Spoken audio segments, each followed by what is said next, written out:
this is Pizza Dude Man Guy. Like I was talking about before, one of the trends right now is to make a Smash reboot roster. Like, what if they totally reassess who should be in Super Smash Brothers? So what that made me think of is which characters are just so absolutely necessary for Nintendo to have in Super Smash Brothers. Now, of course, this is just entirely my own subjective opinion on the topic. Right off the bat, let me say I've got no third-party characters. Given the direction Smash Brothers has gone, I expect that there will be third-party characters in future installments, but because they are guests, it's always kind of a matter of who. I've also got no newcomers in here. If they're a newcomer, then they're not a necessity, obviously, because they haven't been there before. I also have the original 8. I think the original 8 were the original 8 for a reason. Each one of those characters is representative of a very consistent, regular Nintendo franchise. Maybe besides Star Fox, but I think Star Fox is still historically important enough. So besides the original 8, I think the characters that are just so big and iconic to Nintendo as a company include, and I wrote it down so I don't forget, Luigi, Peach, Bowser, Diddy Kong, Wario, Zelda, Ganondorf, Meta Knight, and King Dedede. Now, a couple of those I've seen thrown into question, Diddy Kong, Meta Knight, Ganondorf, so let's go over that really quick. Diddy Kong, I mean, if you're cutting Diddy Kong, at that point you're saying that Donkey Kong is just down to Donkey Kong. And Donkey Kong is such a historic Nintendo thing, I don't think you can justify that. And Diddy Kong himself is not only the obvious second Donkey Kong character, I mean, Diddy Kong is such a big Nintendo icon in his own right. I would say up with Wario. My opinion there. Meta Knight, I talked about before. Kirby's just so big, I don't think you can justify cutting down on it.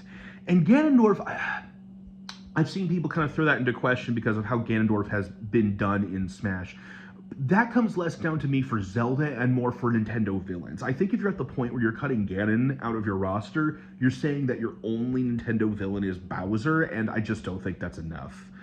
All right, so besides that, I did want to mention, obviously Pokemon is going to have more than just Pikachu. But once again, I think who you have there is entirely subjective. There's just so many options that any of them could be justifiable to have or not have. I think Pikachu is the only one that's a clear-cut necessity. All right, beyond that, I think you have Nintendo series that are just such staples at this point, you have to have a character from them. Fire Emblem, obviously, and you need Marth. Marth's the guy. Like Pokemon, I think you're going to have more than Marth. Who that is, who knows? Marth is the clear-cut one. Pikmin is such a staple. Got to have Olimar. Xenoblade has really established itself. I think Shulk's the guy. Splatoon, obviously, Inklings. Animal Crossing, yes. You have to have an Animal Crossing character, I think. Who it is, I don't know. I mean, obviously, the series is big enough where, yeah, it makes sense to have both Villager and Isabelle. If you're talking about absolute necessities, I mean, I think Villager's funnier. I think Isabelle is kind of a mascot that people care more about. I don't think it matters who. I think it's just important that Animal Crossing have something. And that is it. Those 22 characters that I think they are absolute necessities. I could end the video right here. I think there's a couple other that are worth mentioning. Obviously, I could expand Original 8 out to Original 12.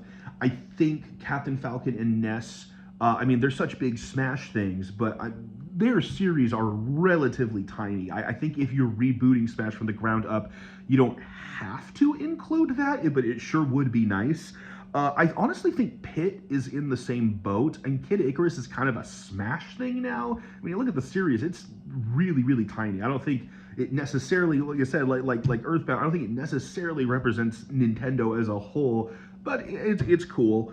I mean, I guess I'm obligated to mention Jigglypuff, Original 12. And gosh, it would sure be a shame to lose Ridley and King K. Rool after we just got them. So those are kind of the honorable mentions I'd put in there. I think there are 22 characters that are just absolutely vital necessities. And that's it.